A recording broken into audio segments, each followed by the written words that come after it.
Bom dia, meus amigos, minhas amigas. Muita paz, muita luz a todos nós. Que as bênçãos de Deus, nosso Pai de infinita misericórdia, possam nos alcançar a todos.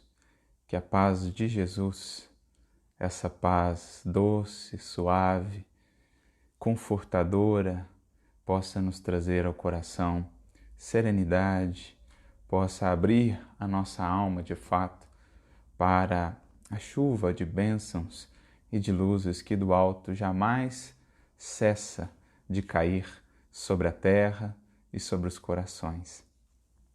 Estamos aqui mais uma vez com muita alegria, com todos os que aqui estão conosco, para juntos podermos comungar das luzes do Consolador, do Evangelho redivivo em nossas vidas, nos nutrindo desse pão que desce do céu e que dá vida ao mundo, como dizia Jesus, né?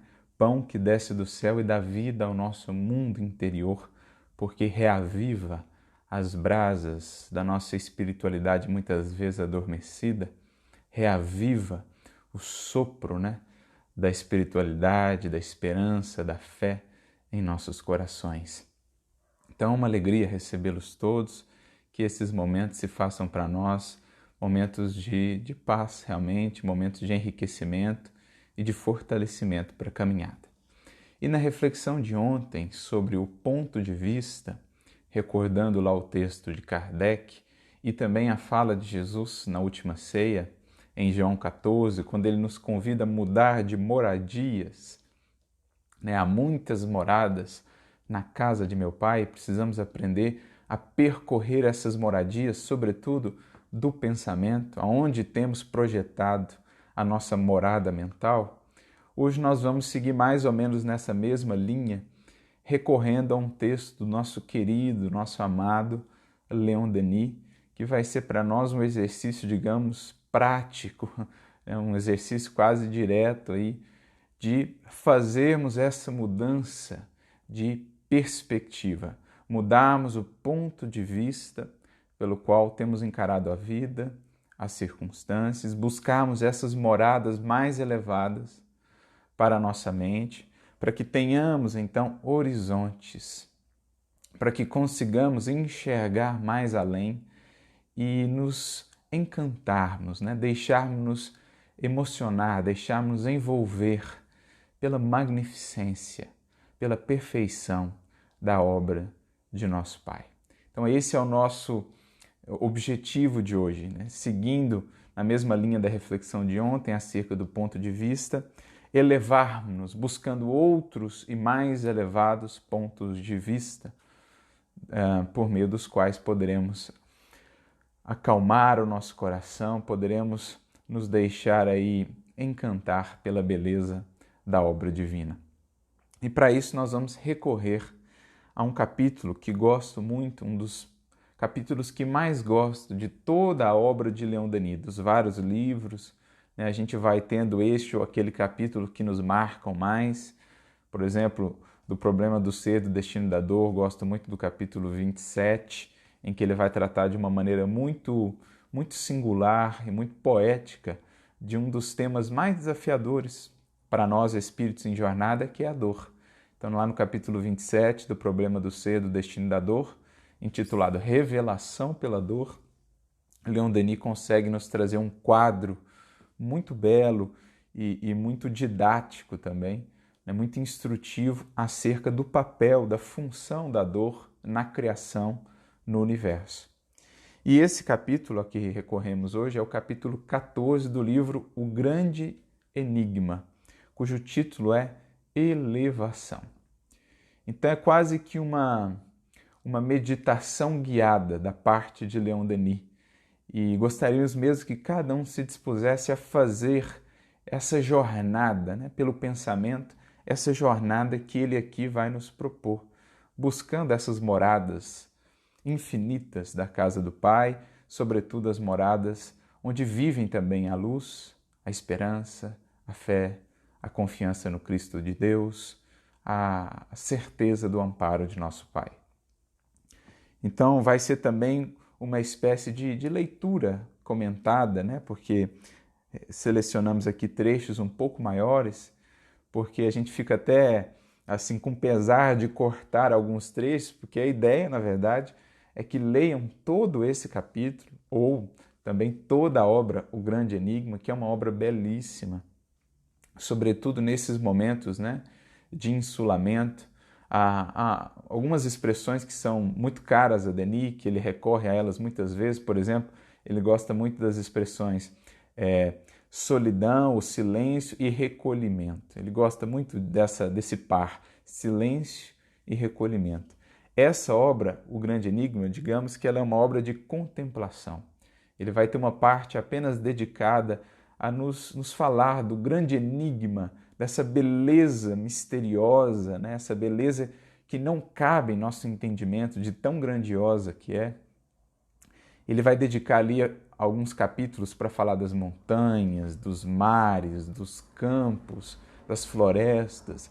É uma obra, sobretudo, que nos convida a meditar e a interagir com a beleza do universo.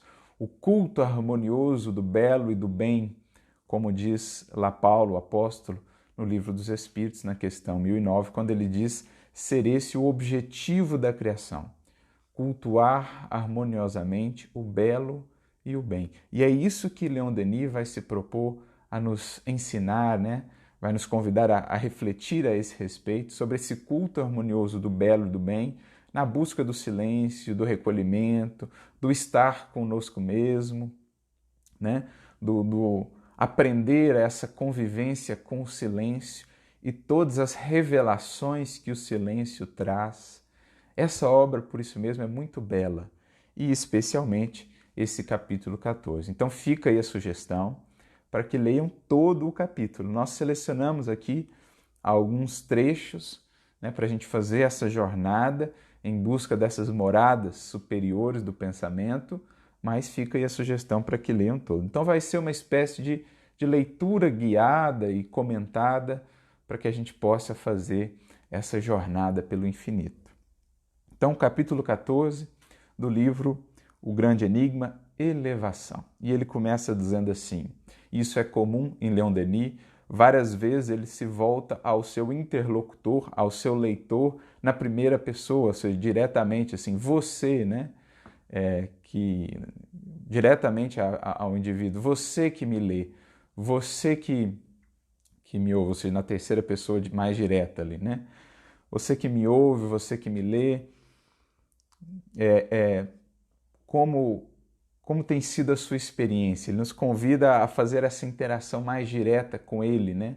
O escritor, que é, no fundo, o que se opera quando nós estamos lendo uma obra. Se a gente lembrar lá do livro Pensamento e Vida, no capítulo 4, quando Emmanuel trata da questão da instrução, e ele fala ali do livro, ele diz assim que o livro ele é, na verdade, um grande imã operando processos de telementação, processos de conexão mente a mente. Ele polariza, então, né, o nosso pensamento, o conecta, ele o imanta ao pensamento daqueles que criaram a obra, daqueles que escreveram a obra, ou, né, não só o pensamento do autor propriamente, encarnado, por exemplo, Leon Denis, como também das mentes que o inspiravam quando ele escrevia esses textos de tamanha magnitude. Então, quando nós lemos um livro e realmente nos abrimos à experiência com esse livro, nos conectamos à leitura, nós estamos nos conectando, na verdade, às mentes que inspiraram essa obra, onde quer que elas estejam agora no espaço e no tempo. Então, realmente é um diálogo que nós temos com Leon Denis, por exemplo, quando lemos a obra. Por isso ele frequentemente usa desse recurso, né, de voltar-se diretamente ao seu leitor. Leitor, você que me ouve, né, você que me lê, você que está acompanhando essas páginas. Então ele começa assim, ó: espírito, alma, tu que percorres estas páginas, donde vens e para onde vais? Então, pergunta fundamental da vida, uma das perguntas magnas da filosofia. De onde viemos, Para onde vamos? Quem somos? O que fazemos aqui? Todas essas perguntas decorrem, na verdade, disso. Então, meditarmos sobre essas perguntas magnas da vida, sobretudo em momentos de luta, de prova, é subirmos, né, as mais altas esferas do pensamento, porque em verdade é buscarmos nos conectar com o próprio Criador da vida, com os seus propósitos, com os seus desígnios, com o seu pensamento. Quando voltamos a essa reflexão sobre a origem e sobre a finalidade da vida, no fundo nós estamos buscando aquele que é o alfa, a origem, e o ômega, a finalidade da vida. Lembrando que alfa e ômega, que é a expressão que está lá no Apocalipse, né? Uma referência ao Criador da vida, ele que é o alfa e o ômega. Alfa e ômega são duas letras do alfabeto grego, a primeira, alfa, e a última, ômega. Então, no fundo, a ideia de chamar o Criador de o alfa e o ômega é falar que ele é o princípio e que ele é também o fim. Pois bem, quando nós nos voltamos a essa reflexão sobre o princípio e o fim, de onde viemos e para onde vamos, no fundo nós estamos buscando o Criador. Nós estamos buscando este que é a fonte e a destinação de toda criatura, de todo ser que existe. Então é subir para as moradas mais elevadas, é realmente entendermos os mecanismos da vida, o universo em sua grandiosidade e o espírito que vive essa experiência, que cultiva essa experiência com regularidade, de meditar sobre essas questões magnas da vida, ele se preenche de espiritualidade, né? Ele se enriquece com horizontes muito vastos, infinitos mesmo, de modo que quando ele volta à experiência comum do cotidiano, ele volta diferente, ele volta transformado, porque ninguém que experiencia algo assim tão grandioso, de lançar o olhar para horizontes mais vastos, né? Ninguém que vivencia algo como essa experiência volta para o cotidiano da vida com as mesmas perspectivas, com o mesmo ponto de vista. Não há como. Então é isso que reiteradamente os espíritos, né, lá Santo Agostinho, próprio Kardec na codificação, Leon Denis, reiteradamente eles nos convidam a, pelo pensamento, fazermos essa jornada, porque não voltamos dela os mesmos. Eu me lembro até do caso do Chico, que está, se eu não me engano, no livro Na Era do Espírito, lá, acho que no último capítulo do livro, né, como entendemos Jesus. Ele que queria entender melhor Jesus e Deus, a criação, e pediu auxílio para o Emmanuel quanto a isso. E o Emmanuel falou assim: Chico, eu acho que no momento talvez seria melhor você ficar com o entendimento que já nos é possível aí, né? Que o Espiritismo já mostrou e tal. O Chico insistiu, então Emmanuel convida ele a fazer uma jornada, né, em desdobramento. Emmanuel vai pintando ali um quadro, vai apresentando para ele um quadro fluídico, e ele vai vendo então a Terra ficar pequena, ele vai subindo, vai vendo os planetas, o sistema solar, vai vendo, né, a galáxia, aquilo vai crescendo, chega uma hora que ele pede que Emmanuel parasse, porque ele não suportava mais a magnificência de tudo que ele via. Era como se no buraquinho de uma fechadura estivesse ali tentando passar todo um sofá, sei lá, um exemplo aí, né? É como se num pequeno orifício estivesse querendo passar ali toda uma esfera gigantesca que não consegue passar. É mais ou menos isso, nós, pequeninos que somos, quando vamos nos enriquecendo dessa grandiosidade do universo. A gente vai fazendo isso, claro, com medida, porque nós mesmos damos a medida, a nossa limitação, mas isso também nos marca, isso também nos transforma. Então, o Chico, certamente, diante daquilo que ele pôde perceber, voltou ainda mais transformado, né, para a sua vivência cotidiana. E é mais ou menos isso o que a gente vai depreendendo dessas orientações desses espíritos, quando eles nos convidam, olha, suba pelo pensamento, faça esse voo, né, nos horizontes, nas esferas da vida, para que possa realmente voltar aqui para o solo, né, em que pisamos, para o terra a terra do dia a dia, possamos voltar transformados. E aí ele vai responder essa pergunta que ele faz.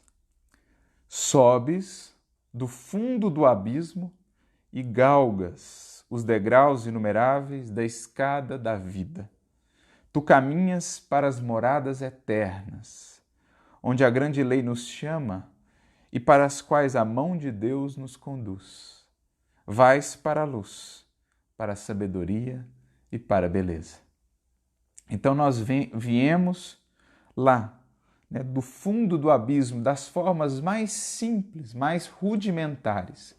Já nos revestimos delas todas e viemos subindo, princípios inteligentes, transformados em espíritos cada vez mais conscientes, e vamos galgando esses degraus do infinito, naquele símbolo ali da escada de Jacó, infinitos degraus que nos separam do infinito ou do absoluto de Deus, mas vamos sendo conduzidos pelos mecanismos da lei divina, que é justiça e misericórdia, que é amor e que é sabedoria, e vamos sendo conduzidos também pela providência divina, que por meio dos seus agentes no universo ilimitado atua amparando e expressando o seu amor a todas as criaturas. Como está lá de maneira muito bela no capítulo 30 do livro Pensamento e Vida, sobre o amor que é esse hausto do próprio Criador penetrando a criação inteira. Amor esse que ama a todos os seres de maneira igual. Ama o verme como ama o anjo que representa a Deus junto ao verme. Esse é o amor de Deus por todas as criaturas, sustentando-as segundo aquilo de que necessitam no degrau em que se encontram dessa infinita jornada. Então caminhamos todos nós rumo à luz, estamos a caminho da luz, subindo esses degraus sob o amparo do Criador, da providência divina e sob a tutela das leis perfeitas que Ele estabeleceu. Contempla e medita. Esse é outro par que Leon Denis gosta muito nas suas obras. Contempla e medita. Então, olha para a vida, contempla a vida, analisa a perfeição da vida, da natureza e medita sobre isso. Porque daí a gente tira também, alimento para a nossa alma. São essas as maneiras, aliás, que os Espíritos nos apresentam para o conhecimento de Deus, para o conhecimento das coisas primeiras, das causas primárias, das finalidades maiores da vida. O estudo de nós mesmos é um desses meios.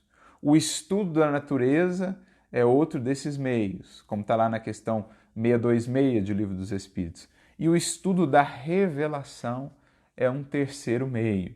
O estudo dos ensinamentos que os espíritos superiores nos trouxeram, os missionários, os reveladores de todos os tempos. São esses os três meios de alcançarmos, algo que Leon Denis também vai falar lá na segunda parte do livro Depois da Morte. São os meios de alcançarmos o entendimento do universo e de Deus. Então, contempla e medita. Não só observa a vida, mas para refletir sobre os mínimos detalhes, sobre a perfeição nos mínimos detalhes da natureza. Por toda parte, obras belas e potentes solicitam tua atenção. Por toda parte, obras belas e potentes. Então, belas e potentes, não vamos pensar apenas naquelas grandiosas, o sol, as estrelas no infinito, uma flor, nos matizes de coloração que ela apresenta, é uma obra bela e potente da criação.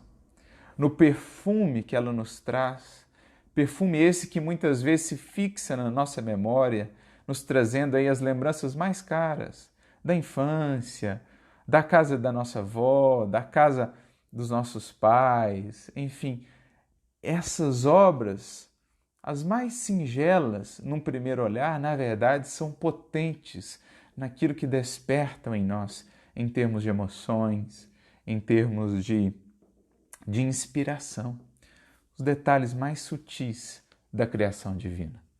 Isso nos chama a atenção, isso quer ser visto, né? É recado de Deus para a nossa vida. Eu me lembro até daquela questão no Livro dos Espíritos, em que Kardec pergunta, né, falando com os espíritos sobre o processo de transformação da humanidade. Está ali naquela parte da influência do Espiritismo no progresso da humanidade, das questões 7, 9 e 8 em diante. E ele pergunta em determinado momento aos espíritos se o Espiritismo vem marcar de fato um novo tempo, né, se os espíritos não deveriam então espalhar pelo mundo inteiro, né, expressões ou fenômenos mais diretos desse amparo do alto, né, se eles não deveriam se mostrar assim de maneira mais ostensiva, de maneira mais direta, né, espalhar esses fenômenos por toda parte. E os espíritos dizem apenas assim: desejarias milagres, mas Deus os semeia a mancheias todos os dias em vossos caminhos. Estou usando aqui as minhas palavras, mas é mais ou menos isso que eles dizem. Vocês desejariam que a gente fizesse milagres, que a gente se parecesse com fenômenos retumbantes, mas Deus semeia milagres, no sentido, não no sentido geralmente se associa essa palavra, né, uma derrogação da lei divina, não nesse sentido, mas milagres no sentido de coisas grandiosas, belíssimas. Isso está em toda parte, né, nos acompanha a cada dia e, no entanto, nós não despertamos. Então, por que a gente está pedindo sinais grandiosos? Está aí, é só olhar, é só contemplar e meditar. Em teu estudo, ou seja, no estudo dessas obras belas e potentes, aurirás com coragem e confiança o justo sentimento do teu valor e do teu futuro. Saberemos de fato quem somos, não só nós, indivíduos, como humanidade, e a que estamos destinados, quando percebemos todo esse investimento de amor do Criador para conosco. Quando percebemos que um planeta como a Terra, que na escala dos planetas está muito longe dos degraus mais superiores, quando vemos um planeta com tal beleza, com tal grandiosidade de expressão na natureza, isso para espíritos ainda muito distantes dos degraus superiores da vida, se ele já nos envolve assim com essa beleza, assim a gente vai entendendo melhor quem somos, ou melhor, o que estamos destinados a ser. Os homens só se odeiam, só se desprezam, porque ignoram a ordem magnífica pela qual estão todos estreitamente aproximados. Nós apenas nos perdemos ainda no ódio, na divisão, nos antagonismos agressivos, né? No desprezo do orgulho, da vaidade, da indiferença, porque ainda não despertamos para essa ordem magnífica que nos conecta a todos. Como líamos ontem na frase ou no texto de Allan Kardec, lá sobre o ponto de vista no Evangelho segundo o Espiritismo, os elos dessa imensa, infinita cadeia de solidariedade que unem esses elos, as nossas existências, todas elas, né, as nossas várias existências nesse mundo, como as nossas existências, a de todos nós neste mundo, como as existências ou aos outros seres dos outros mundos. Essa grande e magnífica lei de solidariedade que nos faz uma só família universal.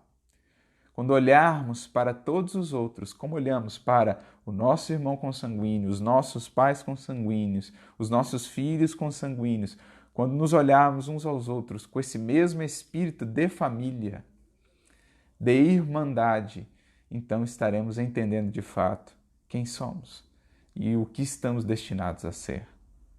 Teu caminho, prossegue ele, é imenso, mas o fim excede em esplendor tudo quanto podes conceber.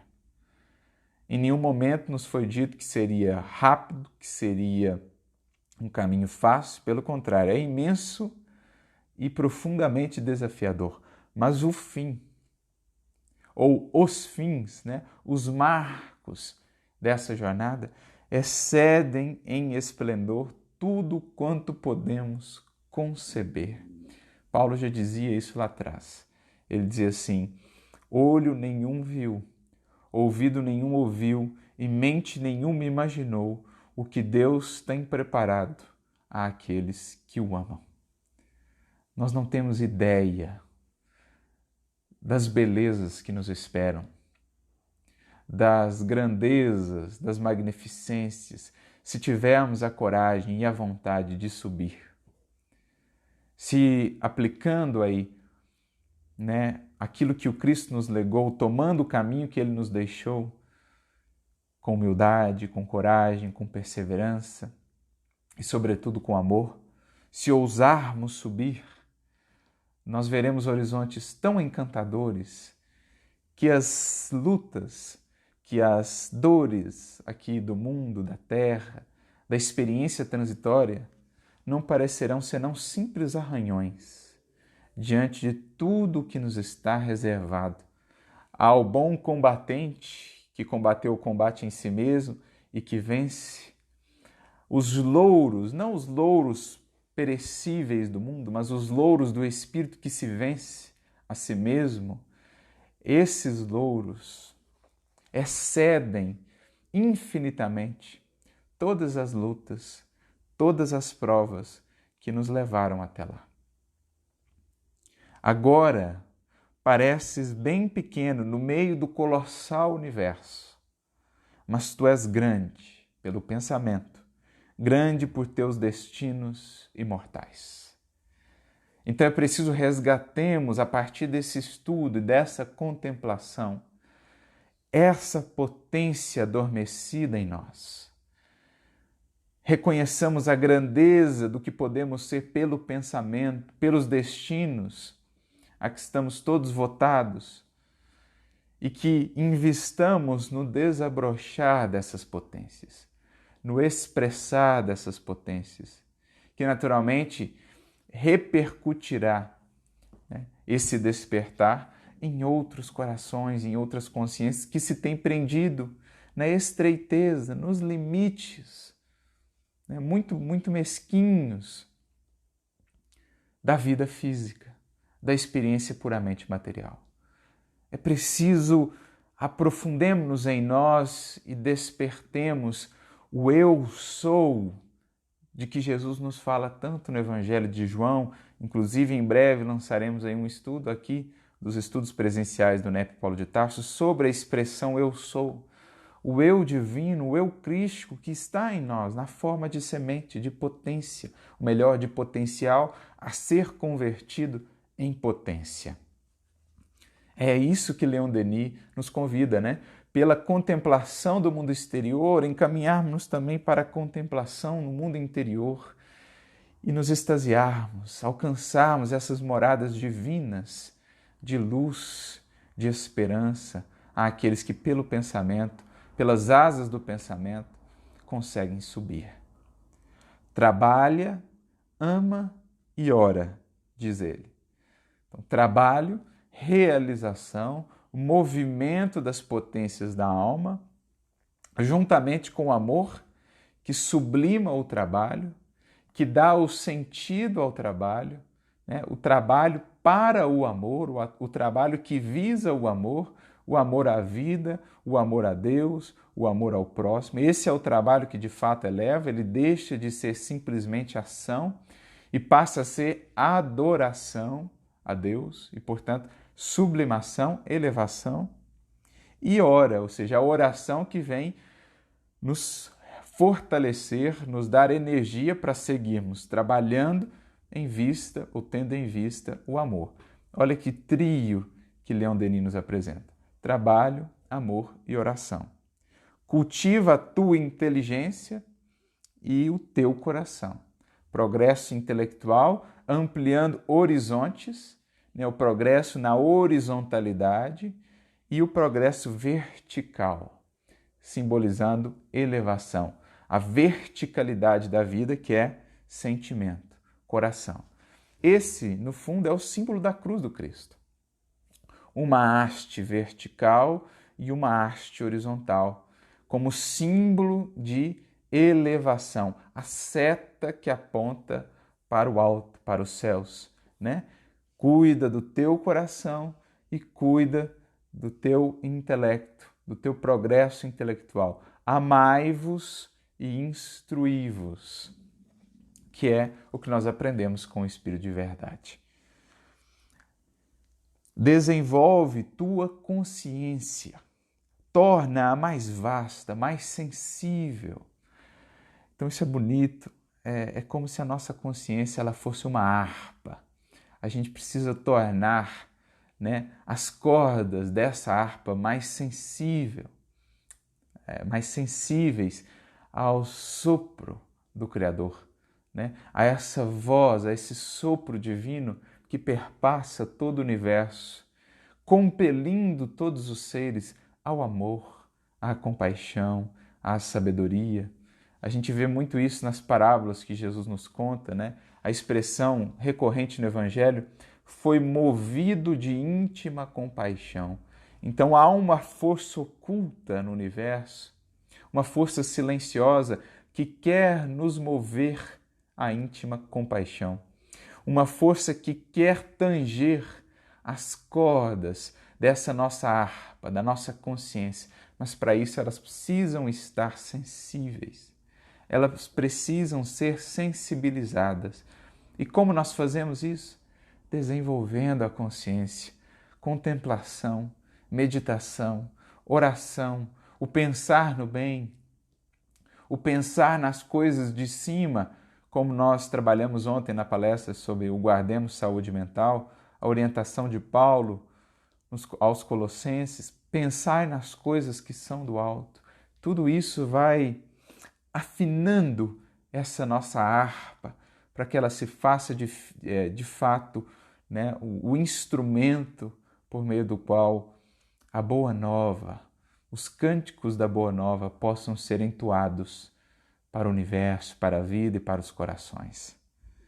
Cada vida, prossegue ele, é um cadinho fecundo, ou seja, aquele recurso de purificação, de onde deve sair purificado, pronto para as missões futuras, maduro para as tarefas sempre mais nobres e maiores.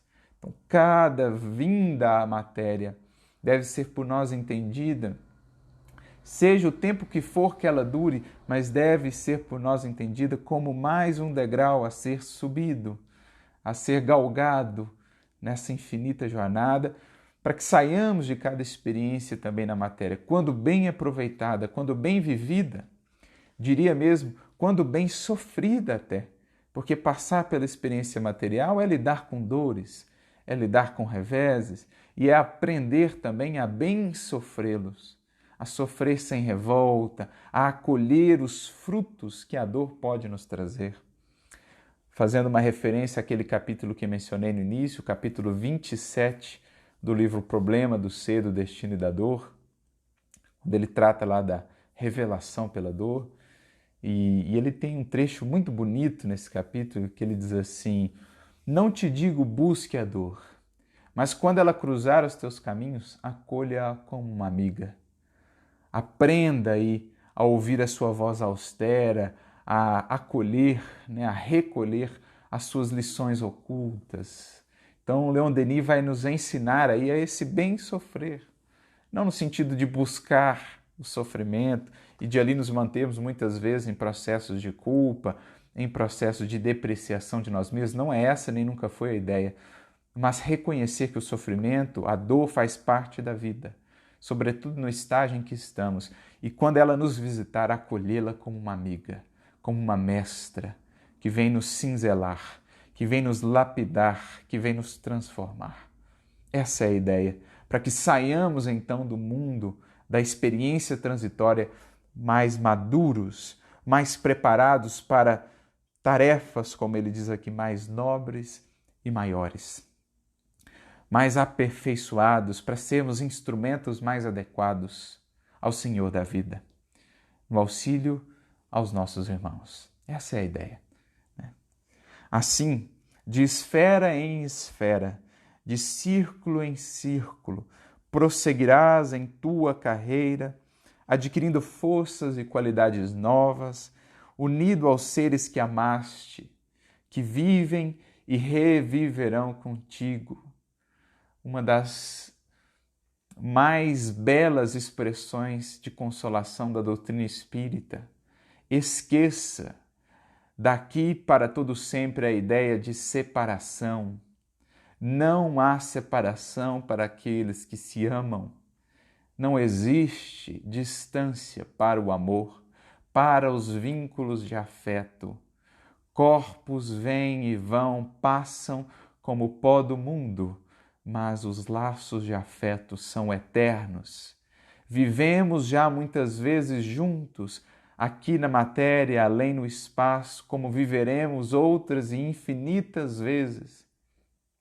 Estaremos eternidade afora unidos àqueles que amamos, se bem soubermos aproveitar as experiências que a vida nos dá.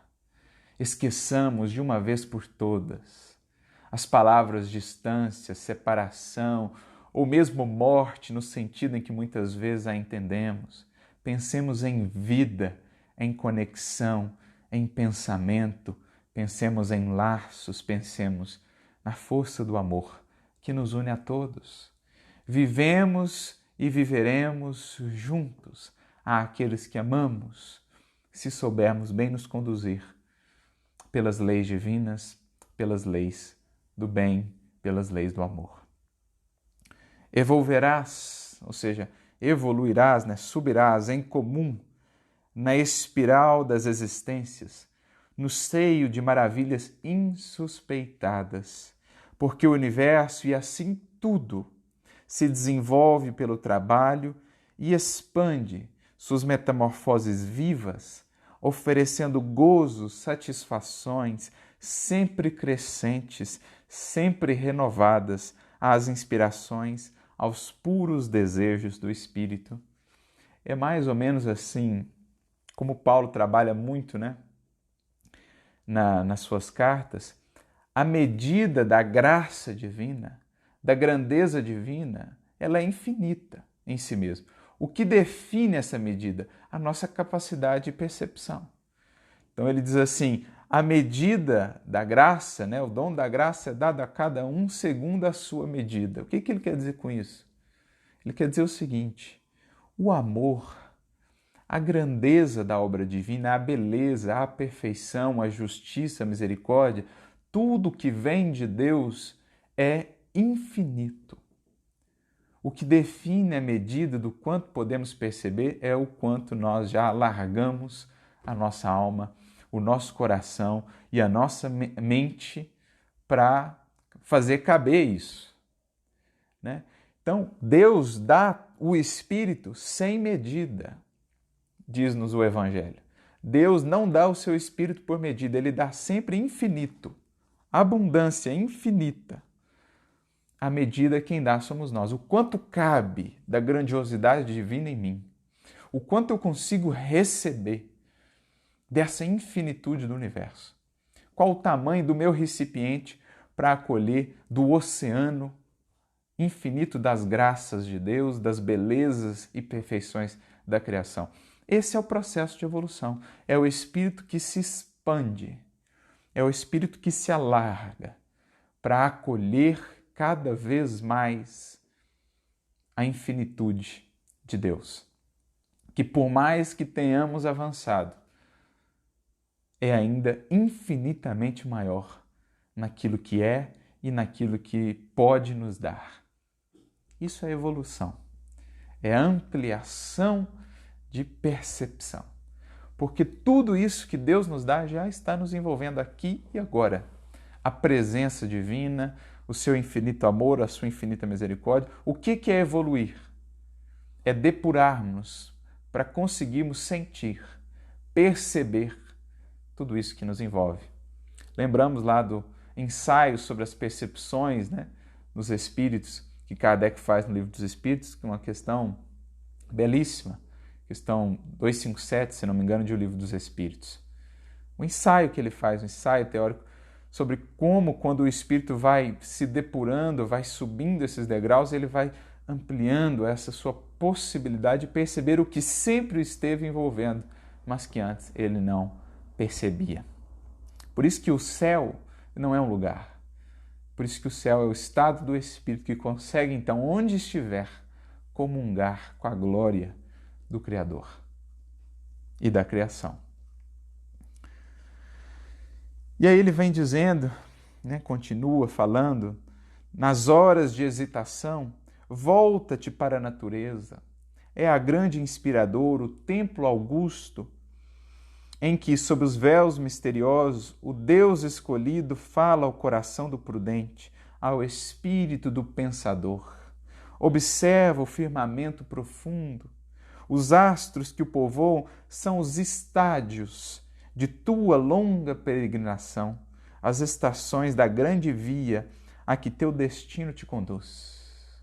Então, quando a gente olha para o infinito, à noite, aquela magnificência das estrelas incontáveis, no fundo nós estamos olhando para o nosso futuro.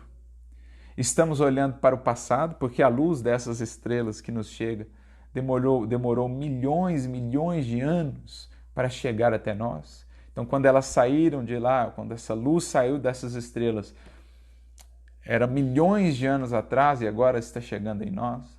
Mas estamos também olhando para o futuro, porque um dia seremos nós a jornadear por essas estrelas, por essas galáxias que distam de nós ou que estão distanciadas de nós milhões, bilhões de anos-luz. Ou seja, ainda que viajássemos à velocidade da luz, a maior velocidade que até o momento concebemos aqui na matéria, aqui na Terra, demoraríamos milhões, bilhões de anos para chegar nesses impérios estelares, que nada mais são do que expressão da magnificência daquele que é o Senhor das estrelas. Mas nós voaremos pelo universo infindável na velocidade do pensamento, que ultrapassa em muita da luz, e então conheceremos, né? Vivenciaremos essas estadas, esses degraus, essas moradas infinitas que nos esperam a todos. Então é olhar ao mesmo tempo, quando olhamos para o céu à noite, para o passado e para o futuro. Vem, prossegue ele, elevemos nossas almas. Paira um instante comigo pelo pensamento, entre os sóis e os mundos. Mais alto, sempre mais alto, no éter insondável, lá embaixo. A terra não é mais que um ponto na vasta extensão. A experiência do Chico que mencionávamos, né? Que ele foi subindo, e a terra foi ficando pequenina, e ele foi então contemplando no éter insondável todos aqueles planetas, né? Diante de nós e acima de nós, os astros se multiplicam ao infinito. Por toda parte, esferas de ouro, fogos de esmeraldas, de safira, de ametista e de turquesa descrevem seus movimentos ritmados. Então, planetas de todas as cores, esses sistemas com múltiplas estrelas, luas incontáveis, satélites incontáveis, as cores variando ao infinito, buracos negros, supernovas, galáxias de formas as mais diversas. É o infinito que nos fala da beleza e da perfeição da obra de nosso Pai. E aí mais adiante ele diz assim, né, alguns parágrafos adiante, tantos mundos quantas escolas para a alma, quantos campos de evolução para cultivar o nosso entendimento e ao mesmo tempo para construir organismos fluídicos cada vez mais delicados, purificados, brilhantes, para aperfeiçoarmos aquela nossa percepção, como nós dizíamos, cenários exteriores que se modificam e que servem de escola, que servem de aprendizado para o espírito que prossegue na sua jornada. Depois das lutas, dos tormentos, dos reveses de 1000 existências árduas, depois das provações e das dores dos ciclos planetários, virão os séculos de felicidade nesses astros felizes, cujas claridades projetam sobre nós raios de paz e de alegria. Em seguida, as missões benditas, os novos apostolados, a tarefa invejável de provocar o estímulo, o desabrochar das almas adormecidas, como os espíritos superiores fazem conosco agora, não é? O desabrochar, então, das almas adormecidas, de auxiliar por nossa vez nossos irmãos mais moços em suas peregrinações através das regiões materiais. Enfim, atingiremos as sublimes profundezas, o céu de êxtase, onde vibra mais poderoso, mais melódico, o pensamento divino, onde o tempo e a distância se anulam, é a eternidade, não é? Onde a luz e o amor unem as suas irradiações, onde a causa das causas, em sua fecundidade incessante, concebe para todo sempre a vida eterna e a eterna beleza. Essa é a meta. Esse é o reino de Deus em sua última expressão, né? Na sua expressão maior, mais grandiosa, para muito além aqui da vida material, né? Do reino de paz e de harmonia que um dia estabeleceremos aqui também, mas não é aqui na terra a nossa destinação. É esse reino no infinito, onde luz e amor se fundem, onde a vida eterna e a eterna beleza ali se unem e onde se anulam tempo e espaço. Essa é a meta do Espírito. É esse o estado de um Cristo. É esse o estado que Jesus veio nos ensinar a alcançar e a conquistar no transcurso dos milênios e das muitas jornadas pela matéria. Mais adiante, ele diz assim: em nossos dias, o céu não pode ser o que foi tanto tempo para a ciência humana, isto é, um espaço vazio, triste e deserto. O infinito se transforma e se anima, ou seja, ganha vida, há vida pulsando em toda parte. O círculo de nossa vida se alarga em todos os sentidos. Sentimos-nos ligados a esse universo por 1000 laços. Não somos mais cidadãos da Terra apenas, mas sim cidadãos do universo. Estamos a ele ligados. Sua vida é a nossa. Sua história é a nossa história. Fontes desconhecidas de meditação, de sensação se abrem. O futuro toma aos nossos olhos caráter muitíssimo diferente. Diante desse futuro, o que são as sombras do presente? Uma impressão profunda nos invade ao pensar em destinos tão amplos. Para sempre somos unidos a tudo que vive, ama e sofre. De todos os pontos do espaço, de todos esses astros que brilham na extensão, partem vozes que nos chamam. As vozes dos nossos irmãos mais velhos. E essas vozes nos dizem: marcha, marcha, eleva-te pelo trabalho, faze o bem, cumpre o teu dever. Venha nós outros que, iguais a ti, pensamos, lutamos e sofremos nesses mundos da matéria. Vem prosseguir conosco tua ascensão para Deus. Como é preciso silenciemos, amigos, para escutar nesses momentos as vozes dos imortais. As vozes dos imortais que se concretizaram para nós pelo trabalho inesquecível de Allan Kardec. no Espiritismo, no Consolador. Vozes essas que não nos dizem outra coisa senão isso: venham conosco prosseguir para a ascensão a Deus.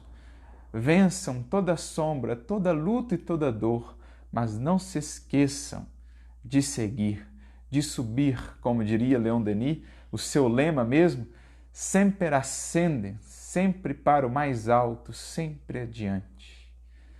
É essa a meta que as lentes do Espiritismo nos apresentam. É esse o chamado para a vida abundante que Jesus nos trouxe, que Jesus nos legou. Mas diante de momentos difíceis como esse, alguns poderiam objetar que Leon Denis apenas apresentou o aspecto mais belo da natureza e do universo. E Leon Denis pensou nisso, tanto que um pouco mais adiante nesse capítulo ele diz: certamente poderiam fazer-nos muitas objeções. Aqueles, que estão acostumados a se fixar apenas numa leitura mais superficial da vida e daquilo que eles chamam de mal, ou de sombras, ou de imperfeições da criação. Alguns poderiam objetar, mas e as dores, e as lágrimas, e as sombras?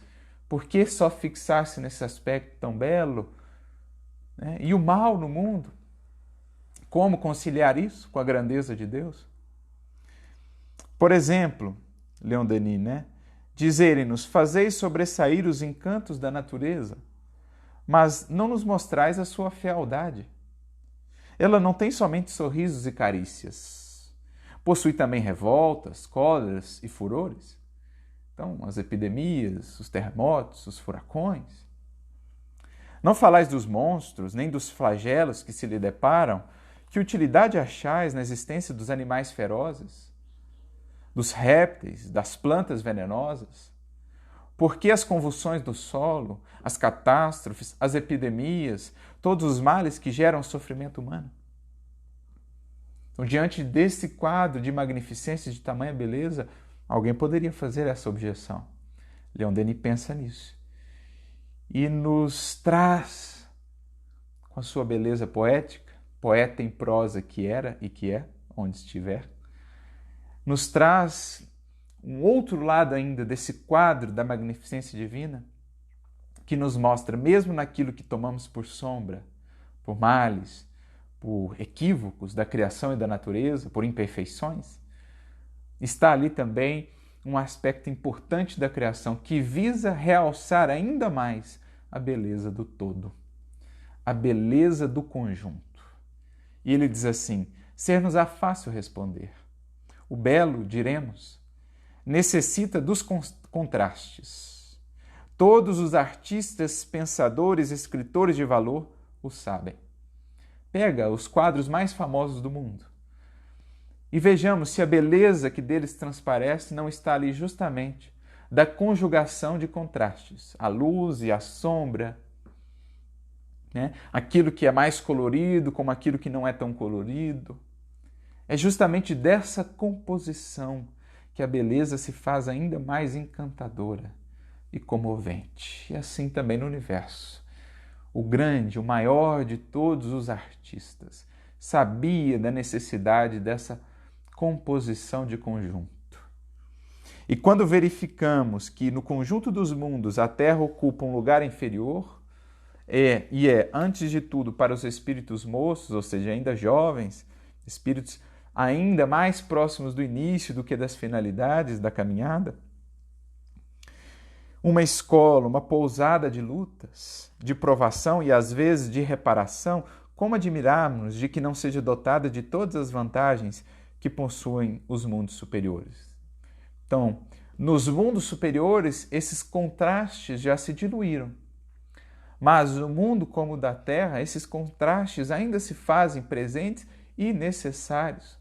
Porque é aqui uma escola, um hospital, é uma escola regeneradora, que por meio desses contrastes, das lutas, das dores que nos desafiam, que nos burilam, que nos trabalham no transcurso dos milênios, vai extraindo aí o melhor de nós, removendo do diamante que somos em potencial a ganga, o cascalho que o envolve.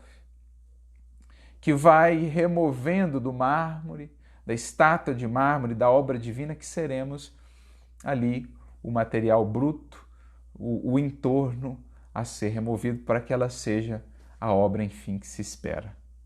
Os perigos, prossegue ele, os obstáculos e as dificuldades de toda a espécie são fatores essenciais ao progresso. Outros tantos aguilhões que estimulam o homem em seu caminhar.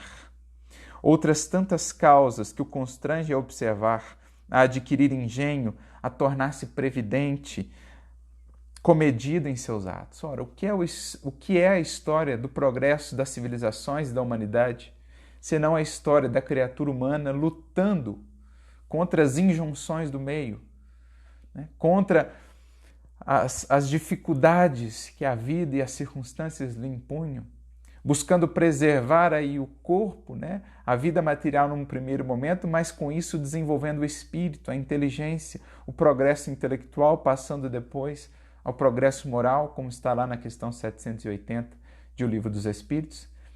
Essa é a dinâmica da vida. O homem encontra os problemas trabalham o homem, enriquecem o homem, que sobe a um novo patamar da vida. Assim vale também para as sociedades, para as coletividades como um todo. Especialmente nos momentos mais difíceis, teve a humanidade os seus momentos posteriormente de maior crescimento e transformação. Assim também nós, diante dos momentos de maior prova, foram aqueles em que mais amadurecemos e crescemos enquanto espíritos. É na alternativa forçada do prazer e da dor que está o princípio da educação das almas. Daí a necessidade para os seres, desde os mais rudimentares até os mais desenvolvidos, de lutar e sofrer. O progresso não poderia realizar-se sem o equilíbrio indispensável dos sentimentos opostos, gozos e penas que se alternam no ritmo grandioso da vida.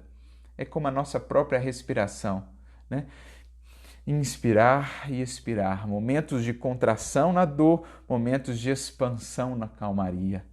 É a própria dinâmica da natureza, da vida, inverno e primavera, que representam aí esses ciclos de crescimento, de expressão, a mudança de cenários que propicia a mudança da natureza em si, a mudança substancial do espírito. Mas é principalmente a dor física e moral que forma a nossa experiência. A sabedoria humana é o seu prêmio. Como diria lá Ananias para Paulo, no Paulo Estevão, somente a dor, Paulo, nos torna humanos. Somente quando a gente vivencia essa experiência da humanidade, a gente se conecta por misericórdia, por empatia, por caridade aos outros corações, sentindo as suas dores. E assim vamos crescendo em sensibilidade, em amorosidade, em capacidade de sacrifício e de renúncia pelo bem do todo, pelo bem de outros corações. Quanto aos movimentos sísmicos, prossegue ele, às tempestades, às inundações, notemos que têm as suas leis. Essas leis, basta conhecê-las para se lhes prever e atenuar os efeitos. Então a ciência humana vai avançando, vai desenvolvendo novos instrumentos de medição, de análise, para prever melhor esses acontecimentos, lidar melhor com eles. Quando se estudam os fenômenos da natureza e o pensamento penetra no fundo das coisas, reconhece-se isto. O que é um mal na aparência se torna, em realidade, um bem. Desses processos cataclísmicos, muitas vezes, como está lá na questão 737 em diante de O Livro dos Espíritos, desses processos, muitas vezes a humanidade dá grandes avanços em termos de desenvolvimento científico, tecnológico e mesmo moral. Nessas crises que esses processos provocam, muitas vezes se transforma em alguns anos o que de outro modo demandaria séculos, como nos dizem os Espíritos. Então, aquilo que no primeiro momento se nos aparece como um mal, se pensarmos no que aquilo gera ao espírito que permanece, né, às sociedades que se transformam, a gente percebe os bens que haverão de ser gerados daí. O despertar que muitas vezes isso opera. A grandeza do espírito humano consiste em elevar-se da confusão, do caos das contingências, à concepção da ordem geral. Ou seja, pelo desenvolvimento intelectual e moral, aprender a coordenar esses acontecimentos, a controlá-los, a aprender com eles. Ele pode então sentir-se em segurança no meio dos perigos do mundo, porque compreendeu as grandes leis que, à custa de alguns acidentes, asseguram o equilíbrio da vida e a salvação das raças humanas. O homem em quem o sentido profundo, o sentido das coisas divinas ainda não despertou, ou seja, aquele que persiste em manter-se nas moradas mais baixas e não busca ver as coisas de mais alto, mudar o ponto de vista. O cético, enfim, em uma palavra, quaisquer que sejam a sua inteligência e o seu saber em outras matérias, recusa-se a admitir essas coisas. Seria tão supérfluo insistir quanto explicar a um cego de nascença as cores do sol e das auroras, os jogos de luz sobre as águas ou sobre as geleiras. O indivíduo que reluta em ver a vida de uma perspectiva mais alta, para ele, difícil ou mesmo impossível se torna compreender o porquê desse jogo de luz e sombras, o porquê e a finalidade das dores e das lutas no mundo, porque ele reluta em permanecer nessas moradas que dão a ele horizontes muito estreitos de análise. Pode, às vezes, ter grande conhecimento em outras matérias, das ciências terrenas, mas falta a ele ainda a ciência do infinito. E por isso Leon Denis diz: ser-lhe-ão necessários os choques da adversidade, o concurso das circunstâncias dolorosas, que o colocarão em contato direto com o seu destino e lhe farão sentir, juntamente com a utilidade dos sofrimentos, essas noções de sacrifício e de esperança, pelas quais a vida toma o seu sentido real e elevado. Onde está o sentido mais nobre, mais real, mais elevado da vida? Está ou é alcançado por aqueles que entendem a luz que há até mesmo no sacrifício pessoal, até mesmo nas experiências dolorosas, como por detrás disso está ali também a misericórdia e a presença divina nos ensinando, nos despertando a nós, indivíduos, e a nós, humanidade, para os nossos verdadeiros destinos. Somente então poderá penetrar o grande mistério do universo e compreender que tudo tem a sua razão de ser, que a dor tem seu papel e que podemos tirar proveito de tudo, da provação, da moléstia e da própria morte, porque tudo, segundo o uso que fazemos, pode concorrer para o nosso adiantamento, para o nosso melhoramento moral. É isso lá o que os Espíritos trabalham conosco no Evangelho segundo o Espiritismo. O bem e o mal sofrer. O bem-aventurados os aflitos, os que sabem converter as lágrimas, por vezes, da aflição, em adubo que venha fertilizar o solo de nossa alma, o solo do Espírito que somos. Desde então, a confiança e a fé o ajudarão a suportar pacientemente o inevitável. Fazer o que estiver a nosso alcance, tomar todas as devidas precauções, mas diante do inevitável, resignarmos. Lembrando lá, obediência, consentimento da razão, quando entendemos o porquê das coisas, o universo, o mecanismo do universo, obediência. E quando o nosso coração se asserena diante disso, resignação. Fazendo tudo que está ao nosso alcance, nos resignarmos. Então, suportar pacientemente o inevitável, abolir a desventura presente, sofrer em paz. Bem sofrer.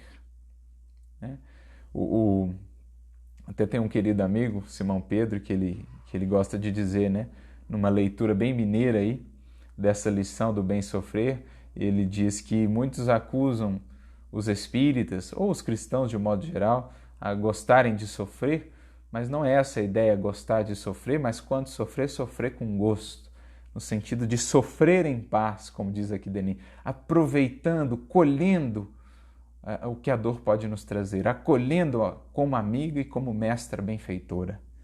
O conhecimento da lei lhe dá a certeza de melhores dias e de um futuro sem fim. E por fim, ele conclui, a partir desse dia, A partir desse entendimento, dessa mudança de perspectiva, né, do consentimento da razão pelo entendimento do universo, das leis que o regem, e do consentimento do sentimento pela resignação, sua vida tão obscura, tão vulgar, incolor, que é iluminar-se-á de um raio de luz e de poesia. Porque a poesia mais verdadeira é feita da ressonância íntima da sinfonia eterna e do acordo de nossos pensamentos, de nossos sentimentos e de nossos atos com a pauta de nosso destino. Que nesses momentos, meus amigos, minhas amigas, de sombras, de ruídos, de caos, de dores, possamos nós nos elevar a esses esplendores de pensamento e de sentimento, harmonizando-nos com a grande e eterna sinfonia da vida, regida pelo eterno Criador, e que possamos, a partir disso, entoar, hoje e sempre, para o mundo, o cântico inesquecível e imperecível que outrora nosso Mestre entoou, o cântico imortal da Boa Nova, o cântico imortal da esperança, da fé e da confiança no infinito amor de Deus e do seu Cristo, do nosso Mestre, por todos nós. Que Deus nos abençoe a todos e que possamos de fato viver e contemplar a vida a partir dessas moradas, que possamos subir em espírito e dar glória a Deus, seja qual for a sua vontade a nosso respeito. Muita paz a todos, que Deus nos abençoe sempre.